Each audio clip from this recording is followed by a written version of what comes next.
Good evening, and welcome to my podcast. I'm Bob Pace. I'm your host to fight CPS and stop taking our children. That's right, you heard me. Stop the child protection system.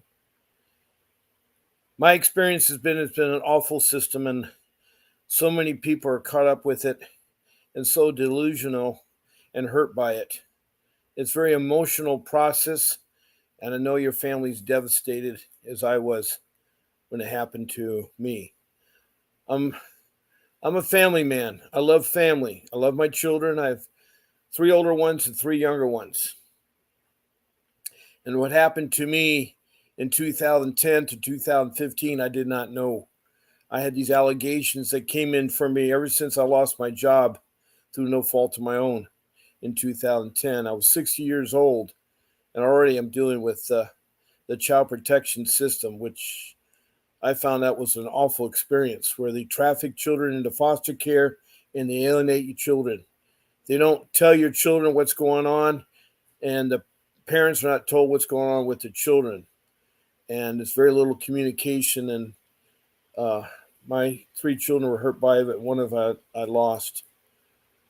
My precious youngest daughter of three, because I have three boys and three girls, and my wife had additional two other children. And so by us being married together, we brought a family of six together.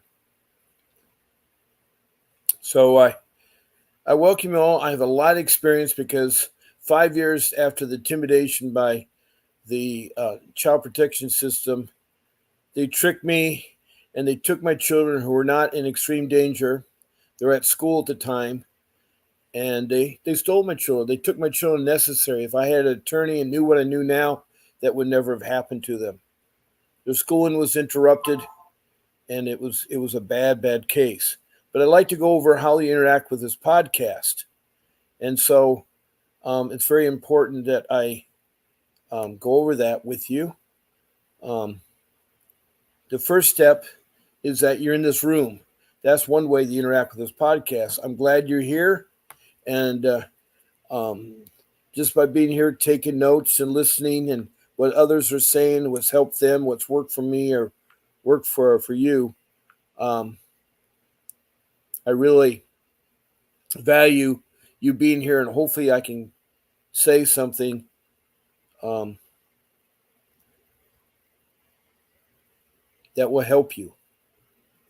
I'm not an attorney. I'm just a loving man that has a lot of experience in life, and I have lots of ideas or lots of suggestions that may help you with your child protection system case.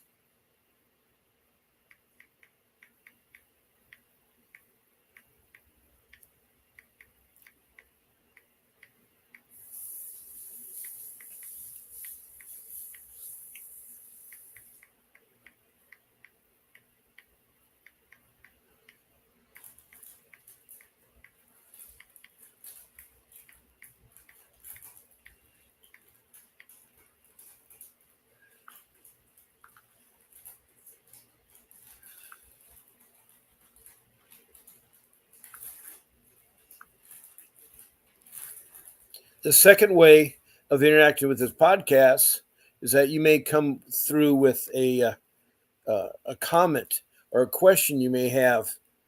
And so all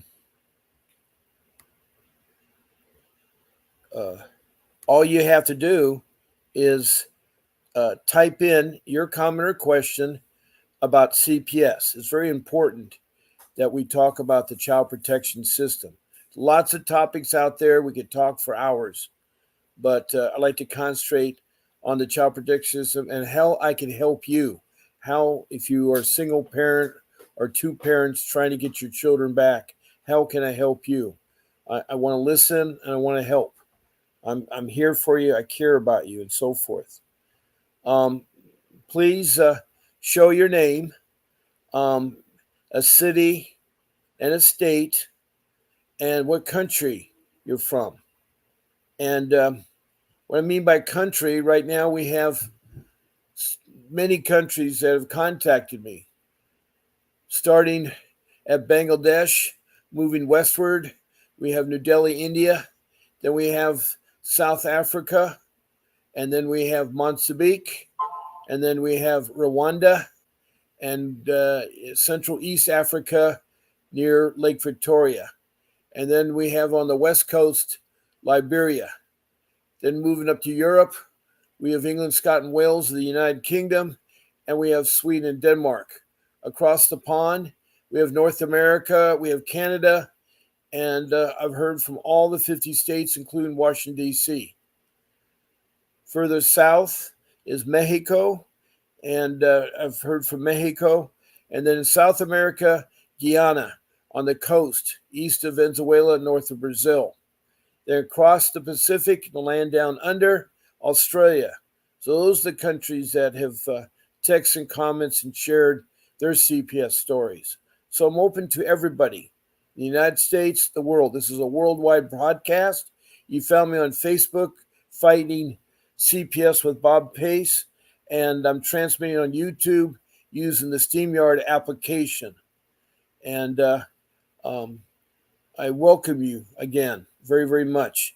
Now, a third way of interacting with this podcast is to be scheduled as our guest. Now, I have a show producer. Her name is Grace, and she works very, very hard at what she does, helping me and making sure my podcast does well and assists me. I thank her for her hard work and helping me. She also can help you be our guest. All you have to do is email her at grace@vincentwdavis.com. That's grace@vincentwdavis.com. And you let her know that you want to be one of my 14 shows. I'm on daily, twice a day, Monday through Sunday. I'm on at 10 o'clock in the morning, except Sunday, I'm on at 8. That's Pacific Standard Time for 1 hour. I'm on the evening at 7 p.m. Now, there are times that maybe the times are different, but I'll let you know. But just pick one of those times and tell her, and she in turn will contact you, give the link to be a guest, and tell you what you can do on the podcast, like not eating, not smoking, and not using people's first names, like your children, the judges, the social workers, the lawyers. With that being said, I'm going to move to the fourth way of interacting with this podcast, and that is to call me. Right now, my phone is open, 626-698-0990. That's my office phone number. I use Vonage. It's an internet-based phone, and it goes directly to my phone, and I hear you. Now, I can only talk between the hours of my show time.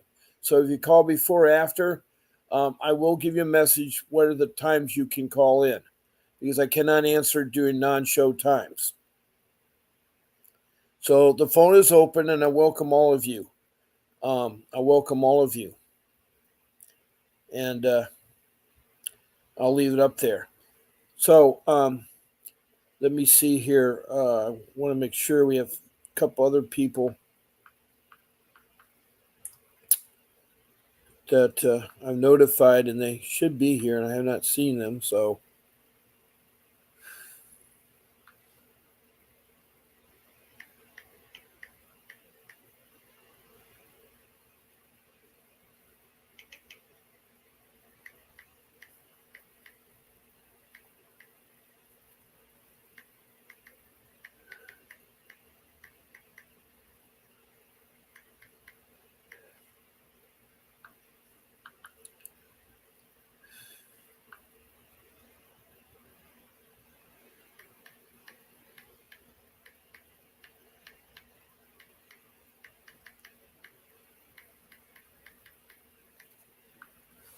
okay.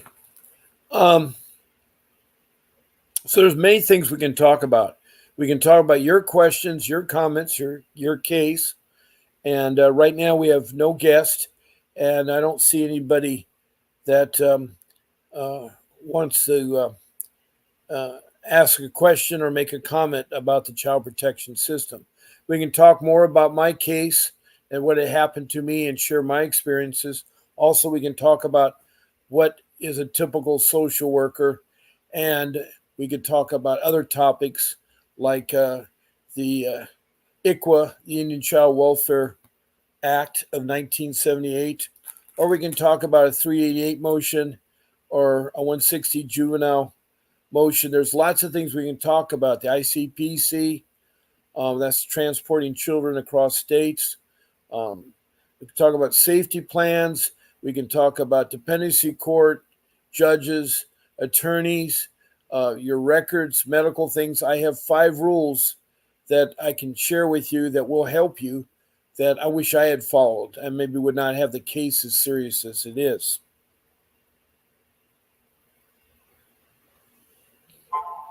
So it is a very hard agency to work with. They're not transparent, and they are certainly not going to help you.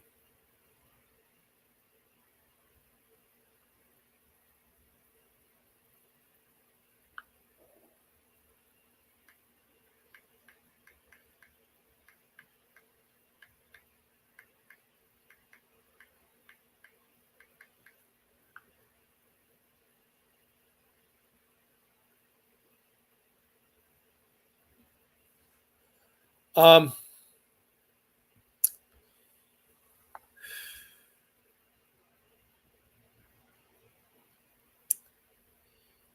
a social worker. What is a typical social worker? Well, I have 4 cases of social workers. The first one are my pink ladies in Prescott, Arizona. There were 8 of them. They were all women, all white, and they had been working for 25 years. They had 25 years experience. Well, in 2022, in Prescott, Arizona, they decided to buy pink t-shirts. And on the t-shirts, they had stenciled several things. The first stencil was professional child kidnappers. And on the back, they put, "Do you know where your children are at?" So when you walk by them, you get a message. Well, they paraded around at Costco, Walmart, Target, Best Buys, all the big stores. And it really sent out a wrong message. It was wrong. And that's the attitude of these 8 social workers. But on top of that, everybody I talked to, and I talked to over 500 people, they say basically the same thing. The social workers are corrupt. They're bad. They take your children when there's no imminent danger. They alienate your children. They traffic your children into foster care to hopefully get them to be adopted. Their goal is to make money off you. It's $1 trillion business. The more children they have in custody, the more money they get from the state. And the state gets the money from the federal government. And the federal government gives us money. There's no one tracking or keeping track of it. In fact, in Richmond, Kentucky, there's over $1 million unaccounted for. $1 million. There's also another person being tried for misuse of funds. Richmond, Kentucky, I hear a lot because I have a real good listener that comes in here and helps me out. She's a single mom. Her name is Faye, and she's helped out a lot of people. And I hope that she would join us tonight. I miss her, and so I really would hope that she would. Anyway, these 8 social workers in Prescott, Arizona, were fired, along with the director. So that's 9 people removed from the department. Sad part is there's only one person left, a guy, to handle all the cases of abuse and neglect, because children every day are being abused and neglected. There are horrifying things to children. And let your imagination wander. There's a lot of parents that don't know how to take care of children. You're not born with a manual. There was a doctor, I think his name Dr. Spock, in the 50s that wrote a book about how to take care of children. There really isn't very much subject matter on it. You're not born with a manual of how to take care of children, and some things you may do are inappropriate. Discipline, feeding, bathing, and protection, so forth, like that. And also some of you may be involved in drugs, alcohol, or smoking, and things that are harmful to children. And so There are parenting classes and programs that you can go to or be treated and so forth. And that's another thing. The child protection system is a branch of social services. It's a branch that is supposed to protect your children from neglect and abuse. And when things go wrong or go bad, they're supposed to step in and help you with assistance in social services. In social services, you get food, clothing, and medical, schooling, a job, uh, shelter, and so forth. Also, there's all kinds of mental health and those kinds of things. But you're going to find these social workers, the child protection system, very corrupt. They're not honest, they will retaliate. And just like those pink ladies, they're out to get your child. Now, I can't say it's all 100% because there have been some people that have called in here and said their case was resolved, but very, very few. I've had two social workers call in, one from Maryland and one from Indiana, and they were very nice. One was a third party social worker where she's hired out by the social service system. The other one was a social worker with a clinical psychology degree and had 6 months of training in the state of Maryland. And that social worker was really appalled by me saying such negative things about the children there. So, um,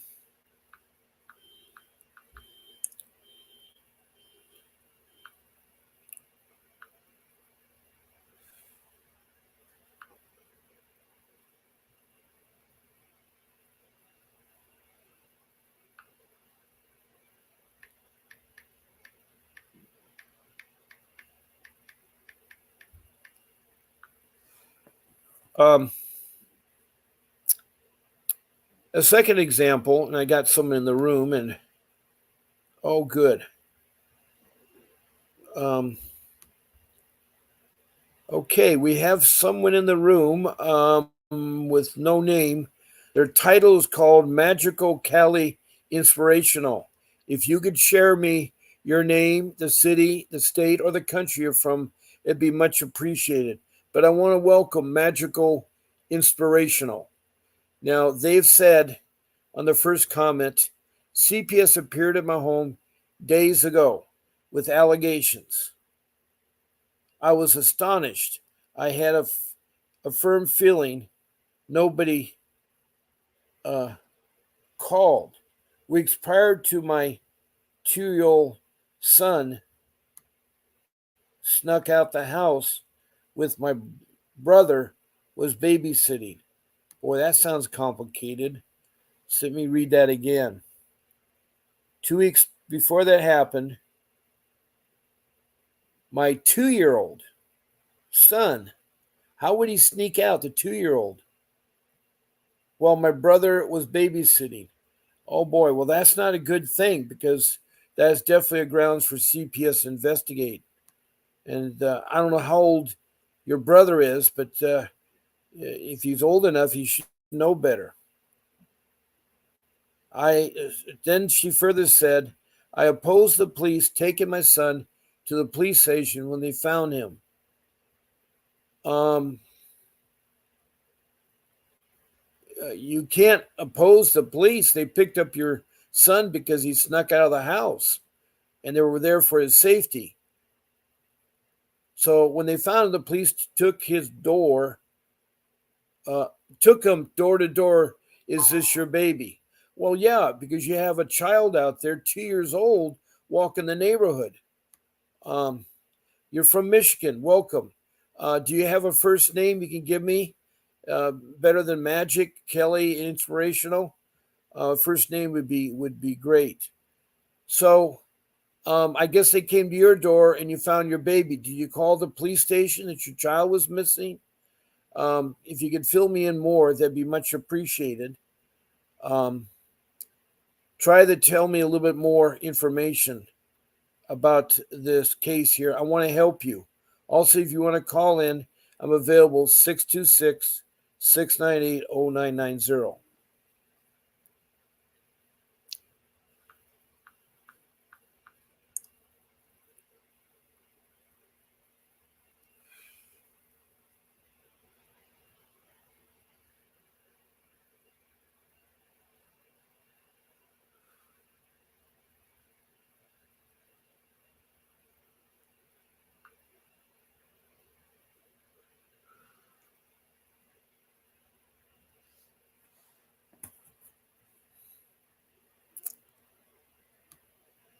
So the person calling in from Michigan, texting in, you can fill me with some more information. You can call in. That would be great.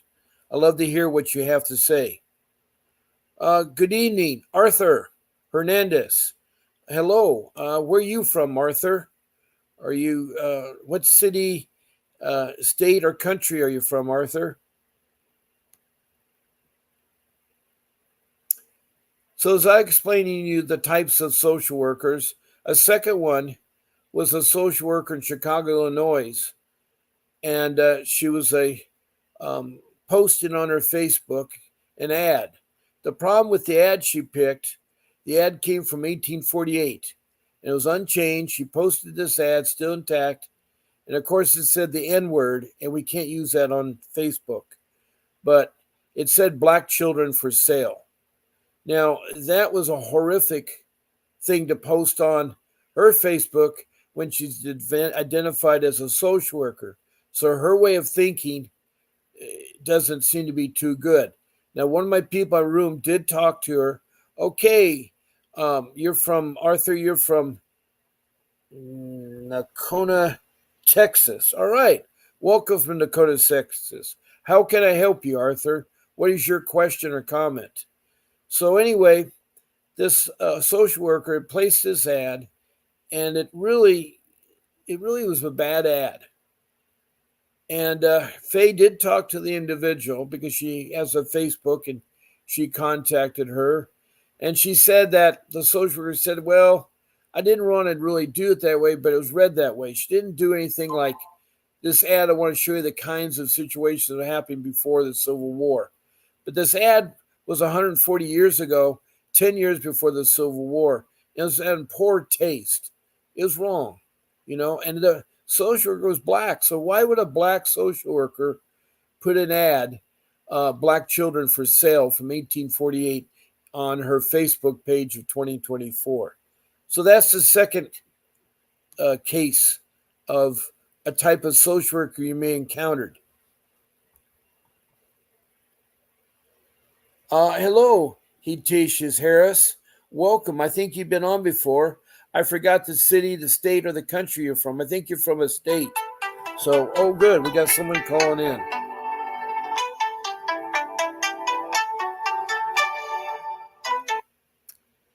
Good evening. This is Bob. From Michigan. This is from Michigan. And what is your first name from Michigan? I was just on your live. Right. I was trying to get the first name. Are you Magic Kelly Inspirational? Yes. Okay. Do you have a first name I could use, or you want me to call you Magic? Yes. I'm sorry. You can use Nikki. Nikki. All right. Welcome, Nikki from Michigan. And I'm so glad to hear from you. That sounds like a really bad story that your brother, who was babysitting your 2-year-old son, would allow your son to sneak out and walk the neighborhood to be picked up by the police. Well, yeah, I went to a meeting. It was probably 45 minutes away from home, and I have cameras around my home. I saw my cameras went off. The police were surrounding my home. Now, keep in mind, my son, he left out of the living room window. I have a big picture frame window, and if you open it, the screen will easily open. So he snuck out of the living room window. Where was your brother at the time? Where was your brother at the time? He was using the restroom. Okay. He was using the restroom. All right. He snuck out at 12:02. Okay. At 12:07, the police were surrounding my home. Now the lieutenant, the lieutenant found my son. Thank God. I'm very grateful for that. Now, wait a second. I thought your son was walking the neighborhood and was picked up by the police, and they were going to door searching for the mother. Correct.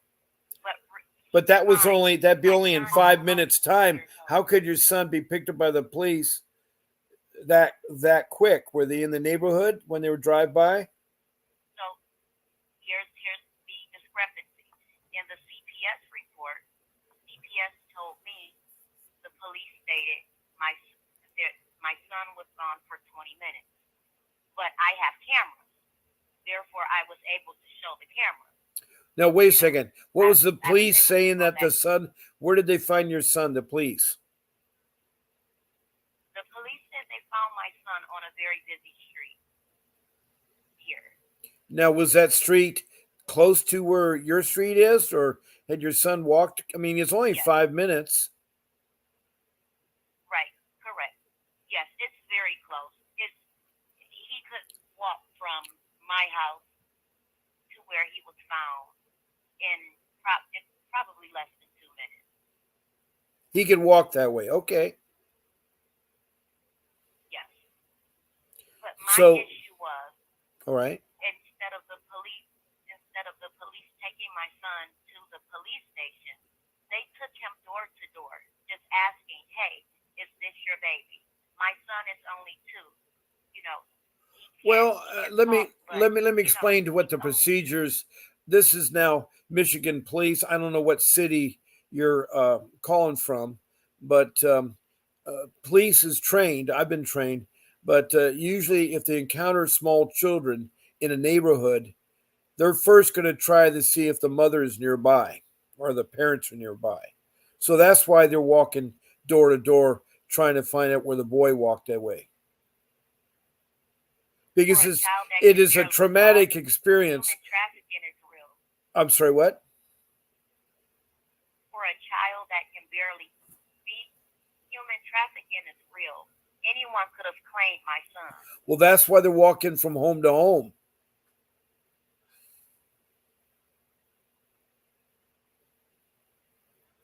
Trafficking, if there's a 2 year out there and there's a weirdo man or woman driving the neighborhood with a van, they'll pick up that child and your child will be gone and be shipped overseas that quick. Correct. I'm grateful he returned home, and I'm grateful no one claimed him because human Right. trafficking is real.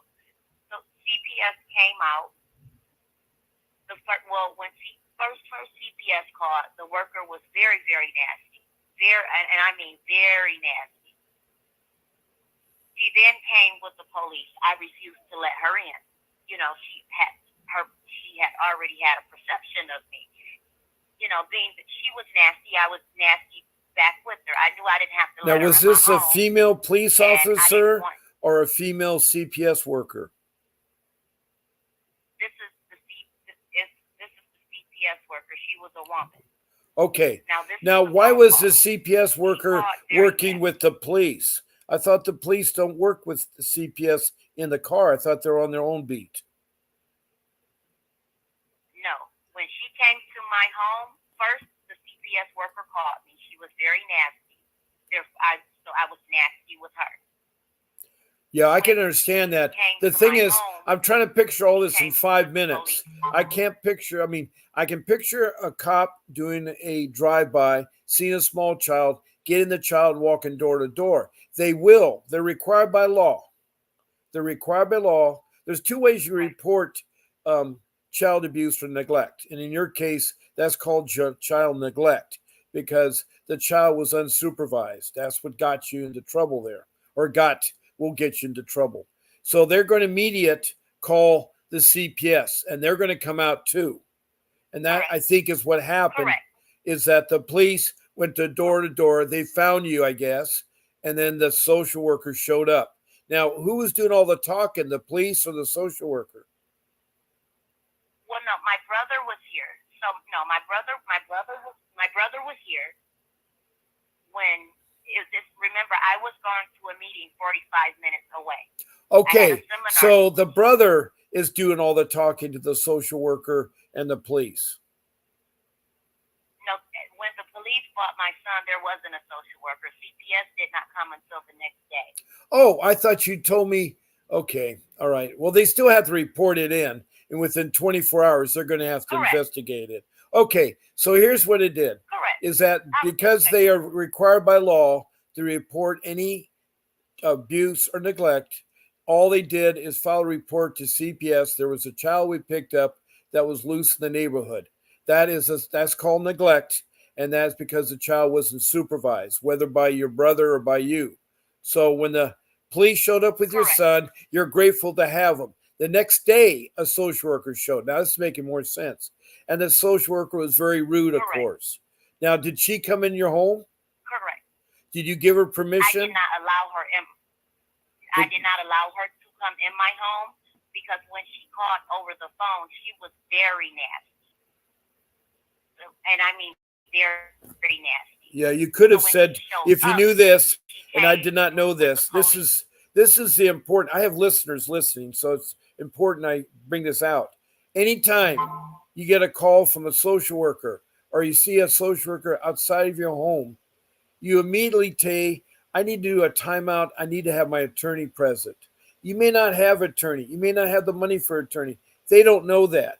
And I'm trying to tell people to help other people like yourself in the future that anytime a CPS worker talks to you outside or talks to you on the phone, you just say, hey, timeout. I'm not trying to be rude, but I need my attorney. That is your constitutional right. You know, see, people don't know their constitutional right or their civil rights. You are allowed a attorney at all steps of the allegations or the intrusion by the CPS or the police to be present. So you need to get them there. So all you do is you say, give me your name and number and make sure you see her ID and read her ID because they'll give falsified names. If it's a policeman, you write down their badge number because they may give a false name too. And then what you do is that, you close, you go back in your home. You cannot let them in your home unless you give them permission, unless there's domestic violence going on, or they have a court order to come into your home. Correct. So, Now, so the after, social worker it's been and almost a month. yeah, you locked horns on the phone, and she came out the next day, right? Correct. With the police. With the police, they always do this intimidation factor, but you're not allowed to let them in their home. They have to have a court warrant. And I did not let her in. Okay, I or the police, right? Or correct, absolutely not. Without a warrant. Good. I'm glad to hear that because you're one of the few parents that knows that. Now, did you mention to them that you wanted to talk to your lawyer and have your lawyer present? No, I did not because I was expecting them. I knew they were coming, and I didn't have anything to hide. So I reached out to the supervisor, and they came out. The supervisor sent the worker out, but she sent someone out to watch her. But we know all of them stick together. So they came out. They told me, it's not, the case isn't against you, it's against your brother. Of course, CPS did a home check to make certain there was food in the house, running water. What else? The normal things they check for. Make certain the children had beds to sleep in, etc. Sure, Now, Nikki, I understand. Where it gets sticky. A couple of days ago, CPS came back out. Now, the case was closed. I was astonished, to see CPS. CPS came back out with allegations. They're always going to do that. Firm, the case is never closed. Let me tell you something. At CPS, they lie. They want to get you because you got a nasty argument on the phone. They want revenge. You don't understand. CPS workers want revenge. I had made on my stand, I had an attorney, a paid attorney that I had to sell my home to hire. And on the stand was a social worker, a young social worker. And there was my allegations came from in-laws. And one of my wife's sister was trying to adopt our daughter with her husband. And my attorney that I hired asked, was there any domestic violence? And the social worker said, oh, no. There's not. They're perfect parents. Well, my attorney, who's Vincent W. Davis, who sponsors this podcast, and he is available to talk to, took out a folder that was an inch thick. And in it was all these police reports, not 5, not 10, of horrendous domestic violence, hitting, fighting, physical abuse, and everything. Well, the social worker looked mud on her face in front of the judge and all her peers. She was so embarrassed because she committed perjury. And with committing a perjury, that is a suable offense. You can sue that social worker. But it takes about 50 grand to do a lawsuit against CPS to get it started. Because the attorney will take 30% of that lawsuit he wins. So if he wins $10 million, he gets 30%. So he, started interrogating the social worker. She was embarrassed. She left the courtroom, everything. And then she told my wife that you're never going to see your daughter again. And she retaliated. And what she did is she told her 12-year-old daughter, you're going to divorce your parents, you divorce your brothers, you divorce your grandparents, you divorce your uncle, and your aunts, and your cousins. You change your name, you seal your birth certificate, and then you get adopted in foster care. And she did all those things because at 12, she didn't know what to do. She was not getting information what the parents were doing. So that was a retaliation.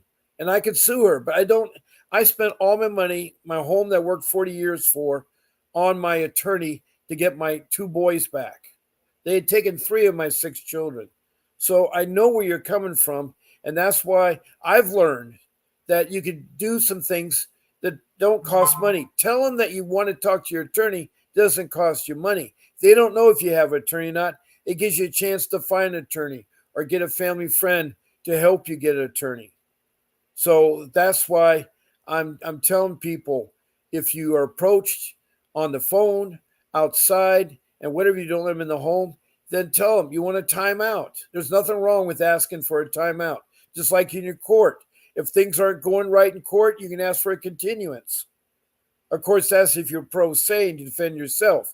If you use a court-appointed attorney, you're going to be helplessly lost and taken, because the court-appointed attorneys have clients that are 30, they have 30 clients or more. They don't have time for your case. They won't fight for your case. They're not knowledgeable of juvenile family dependency law. They are terrible. They're not paid enough, and they're in cahoots with the other court people in the court. Now, I do have a question. Yes. I took the drug test, but because I'm not worried about the drug test. So I took the drug test when CPS came. Now, what drug test you're talking about? Their drug test or your own drug test with your insurance, your medical insurance? No, their drug test. Well, you never want to do that, and you don't have to, because they're going to dupe it. They're going to dupe it. They're going to make it look bad. You see, you have to understand, social service people, social workers, are like a puppet master. They have all these people on strings, and they are sitting there dangling them. They pay the judge, they pay the attorneys. It's $1 trillion business. They are corrupt, and you're against a really bad business. And so what I'm trying to do with this podcast is give you some insights of how you can keep your children, how you can protect your children by doing things. And believe me, I did a lot of stupid things. I would never have lost my daughter if I had hired my attorney, Vincent W. Davis. And I know he produces his podcast, but right now he's doing a consultation for 30 minutes for $60, which you're not going to find any attorney across the country.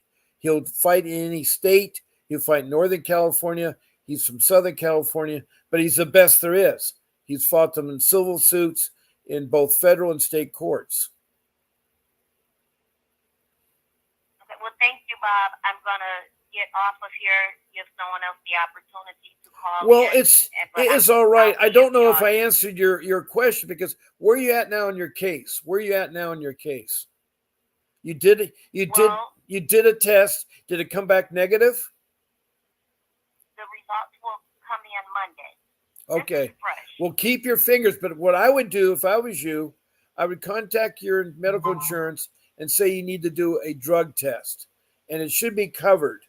And you do your drug test, you have a backup. Correct. So you have a backup. And if you don't Okay, have a I do have a backup good, because I went good, to the doctor the week prior. good girl, good girl. I'm so glad to hear that, Nikki. Yes, the week prior, I went. The questions they asked. What type of medications are you on? Um, Well, they're going and to try to he wanted get you. They're my going to try trigger to was get you sleep. the druggie. They're going to try to get you to be mentally unstable. That's where they go. They make deals. You signed a safety plan. We Those won't. were the allegations. You're Yes, right. Those were the allegations. they are going to I try to agreed to make the up allegations. allegations. Yeah. They are corrupt. All you have to do is look at those pink ladies that are parading around. They're professional child kidnappers. Where are your children? They're in CPS hands. Look at the social worker in Chicago, Illinois, putting an ad on her Facebook page. Black children for sale, 1848. Why would she post that? This is the year 2024. And of course, my social worker lied. And that was the third case I have. And I got more cases of social workers. They're very corrupt. You're dealing with the worst government entity in the country. And you're dealing with the people that are making trillions of dollars. It's $20,000 per child every month they keep a child in custody or have a case open. Have a case open. $20,000 per month. 3 children, that's 60. If you have 100 families with 3 children, that's $6 million a month. That's how fast they make the money. All they have to do is open a case. And I tell people, make sure you call the state to make sure a case has been opened. Because a lot of times they lie. A lot of times they lie. But I don't know if that's helping you out or anything, Nikki. Did I lose you, No, Nikki? you're helping me out. I'm Okay, I'm yeah. listening. No, Yeah. I'm here. I So know. what I number know do this I is look hard to for me call to. the state? Yeah, I'm trying to tell you that because what you did is typically a lot of parents. A parent will be in the backyard. They turn their back because they're trimming a bush, and the child walks through an open gate and suddenly out to the neighborhood. Or you have the other kind of report from lay people. So you have two kinds of reports from professional people like policemen, doctors, lawyers, nurses, teachers, etc., etc. They're required by law. Then you have the lay people that want to do revenge against a neighbor or a family member from an extended family that wants to get your child, like in my case. There's a lot of false allegations that are called in. And CPS is so dumb, they can't tell a false allegation from a real one. So they treat every allegation as real, and then you're guilty until you're proven innocent. So they're going to march out to your home. They know that 99% of the people in the world don't know their constitutional or civil rights. They don't. I didn't. I did not know that you can keep people out of your home. There's only three ways to get in your home. Either you give them permission, there's domestic violence going on, where there's weapons and hitting and harmful in front of children, or third, they have a court warrant from a court, a legal court warrant. Correct. And so Correct. now that they're going to get the results on Monday, you got to keep your fingers crossed that it comes back negative. But what I would do, and I don't know if you've got an attorney yet or could get access to it, I would call Vincent Davis right now, or not tonight, but I would call it. Well, you can call in this number 24/7. It's 888 6582. And that's the number to the office to make a consultation with him. And for 30 minutes, he would only charge you $60. And you learn all kinds of legal things and what he could do to help you navigate. Because fighting CPS is like open heart surgery. Would you cut your Yes. heart open and take your heart apart? No. So you need a professional, and that is a lawyer. A lawyer with, he The has 30. workers, Go ahead. the the audacity to ask me. She said, if you were at work, how were you talking to me? I work from home. I work from home. A lot And, of people do. A lot of people work from home. A lot of people, they work from their cars. They fly airplanes. They work in an airplane. I mean, that's a stupid remark. I mean, they work on a ship. Correct. And an important call, such as CPS, you're going to stop what you're doing to take the call, regardless of what you're doing.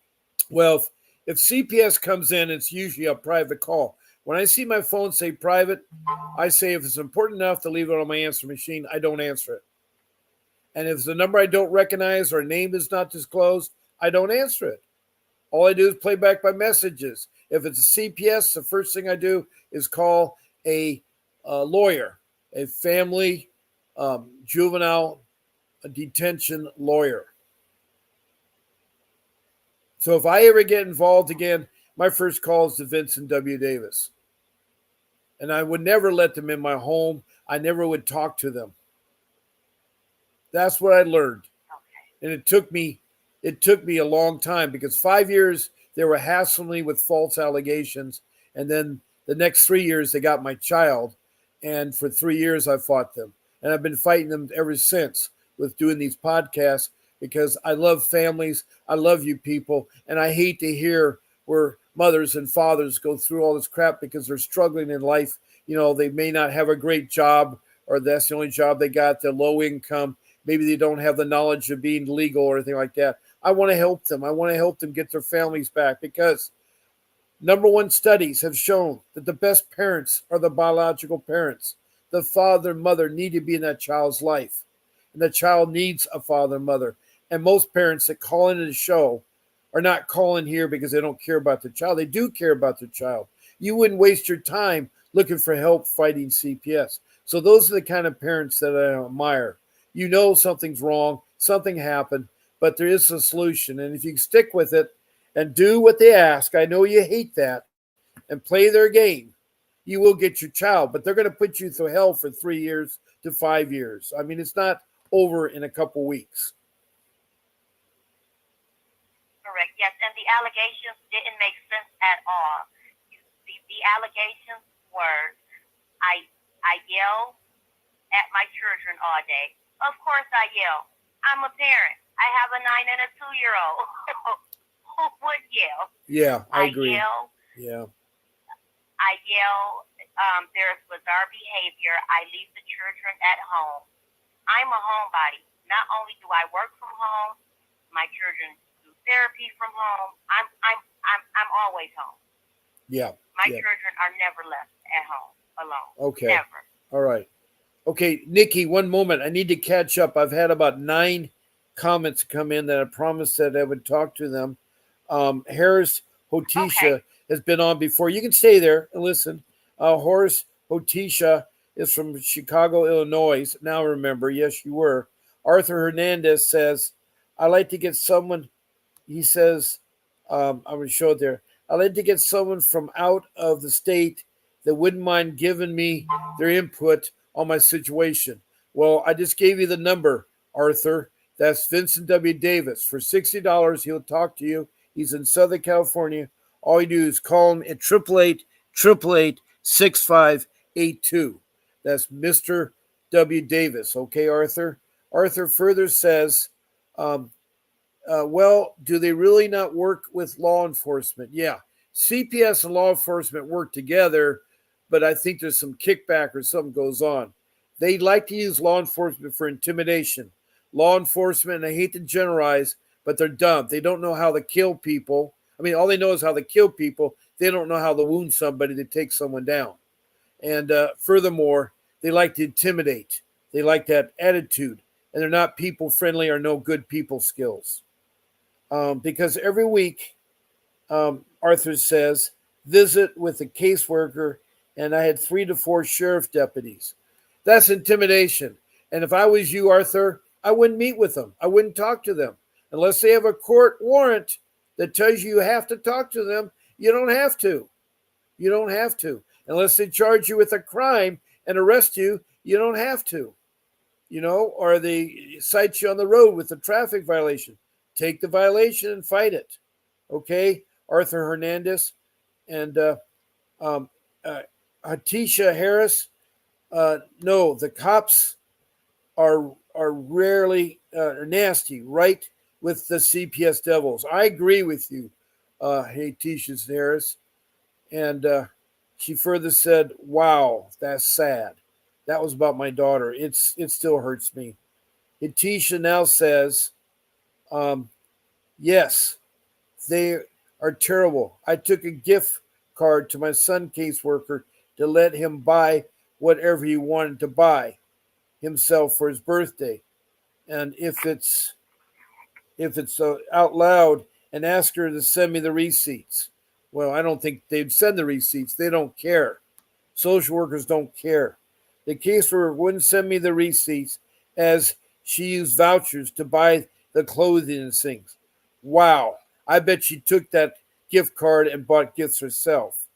Um, I'm taking her butt to the civil court for those receipts or my money plus more money. I know how mad you are. I know your parents are angry out there, but we got to be calm. I get excited too. Uh, she says further, plus the court fees. Yes, I know the whole thing, a civil lawsuit. Summer, welcome, Summer Norris. You're new to the room. I have no idea where you're from, Summer, but if you could tell me, it would be great. It would be great. Um,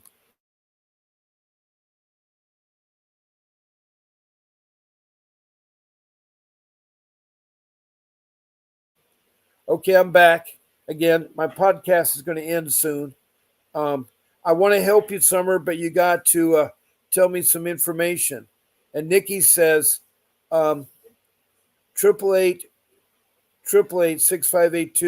Thank you, Nikki. That was nice. You put it in all the rooms there. What about a free You're welcome. consultation? Arthur, I don't know of anybody that gives a free, except for me. I'm giving you a free consultation, but I'm not an attorney. I'm a loving father that wants to help you, but you won't find anybody that gives a free. Most of them charge from $300 to $600 to $1,000. Now, Hatisha Harris says her son called me today because the wrongdoing caseworker knows I've given up on all this. These people got my adopted son thinking he's coming home. Tears. My son has special needs and helped him. I am so sorry, um, Tisha. My show time is running out, but I'd love you to call me tomorrow at my 10 o'clock morning show Pacific Standard Time. My son helped them, but hurt me, so now he's crying. He did this with them, the devil. So now I feel he should deal with it, laying and considering getting his black uh, eyes and all. I'm so sorry how they're hurting you, Atisha Harris.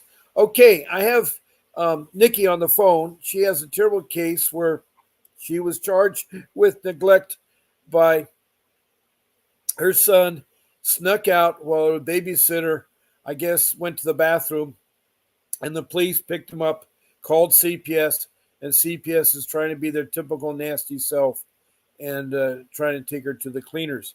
Is there some other question you'd like me to help you out, Nikki?